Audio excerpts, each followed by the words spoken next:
Shoulder ఉంటుందో ఈ యొక్క షోల్డర్ నుంచి ఈ యొక్క నిపుల్ పాయింట్కి అనేది మనం ఫస్ట్ అనేది బస్ట్ పాయింట్ అయితే చూసుకోవాలండి. బస్ట్ పాయింట్ తీసుకున్న తర్వాతనే మనం ఇక్కడి నుంచి ఇక్కడికి అనేది మన బస్ట్ స్పామ్ అయితే మాత్రం తీసుకోవాలి. ప్రిన్సెస్ కట్ బ్లౌజ్కి ఈ యొక్క బస్ట్ స్పామ్ మెజర్మెంట్ మనకి సెంటర్లోనే వచ్చేసి మనకి 8 ఇంచెస్ అలాగే మెజర్మెంట్ అయితే వస్తుంది.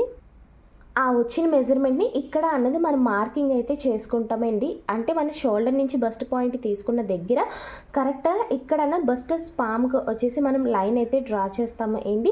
ఇక్కడ వచ్చేసి బస్ట్ స్పామ్ 8 వస్తే 8 డివైడెడ్ బై 2 అంటే బస్ట్ స్పామ్ డివైడెడ్ బై 2 అన్నది ఫార్ములా అనమాట.